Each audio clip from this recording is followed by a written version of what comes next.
Hi hello friends, എല്ലാ കൂട്ടുകാർക്കും നാളത്തെ പ്രൊമോ റിവ്യൂയിലേക്ക് സ്വാഗതം. അങ്ങനെ നമ്മുടെ പ്രകാശൻ രാജപ്പനോട് പറയണ്ടേ, എൻ്റെ ആദ്യ ഭാര്യ ക്ലോസ് ആയി, അവൾ മുകളിലേക്ക് പോയി. രണ്ടാമത്തെ ഭാര്യ ബന്ധം പിരിഞ്ഞു. ഇനി മൂന്നാമത്തെ ഭാര്യയായിട്ടുള്ള ലക്ഷ്മി എൻ്റെ ജീവിതത്തിലേക്ക് കടന്നു വരാൻ പോവാണെന്ന് പറഞ്ഞ് പൊട്ടിച്ചിരിക്കുകയാണ്. അതിനുശേഷം ഫ്ലാറ്റിലേക്ക് ലക്ഷ്മിയും കാർത്തികയും കിരണും കല്യാണിയും ഒക്കെ ഒരുമിച്ച് പോയിട്ട് പറയുന്നുണ്ട്, ലക്ഷ്മി അവനെ എന്നെ കൊല്ലാൻ വേണ്ടി ആളെ വിട്ടിരിക്കുക, ഇനി അവൻ അനുഭവിക്കണം, ശരിക്കും അനുഭവിക്കണം എന്ന് ലക്ഷ്മി പറയണ്ടോ. ശേഷം മനോഹറിനെയാണ് കാണിക്കുന്നത്.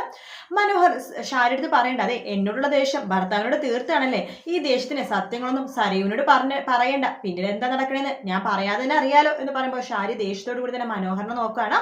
ഇതിനിടയിൽ ഈ ആഴ്ചത്തെ പ്രൊമോ, അതായത് വീക്കെൻഡ് പ്രൊമോയുടെ ചെറിയൊരു ഭാഗം പറഞ്ഞുതരാം.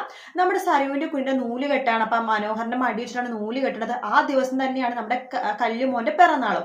അപ്പൊ ഈ ആഘോഷങ്ങൾ ഒരുമിച്ച് നടക്കുമ്പോൾ എന്തോ വലിയൊരു ദുരന്തം നടക്കുന്നുണ്ടെന്നൊക്കെ പറയുന്നുണ്ട്. എന്നാലും അടുത്ത ആഴ്ച മുതൽ മിക്കവാറും സമയം മാറാൻ ചാൻസ് ഉണ്ട് കേട്ടോ. രാത്രി തന്നെ ആയിരിക്കും സമയം മാറാൻ ചാൻസ് ഉണ്ട്. വീഡിയോ ഇഷ്ടപ്പെട്ടെങ്കിൽ ലൈക്ക് ചെയ്യുക, സബ്സ്ക്രൈബ് ചെയ്യുക, കമന്റ് ചെയ്യുക. മറ്റൊരു വീഡിയോ രാവിലെ കാണാം. Good night, take care, bye bye.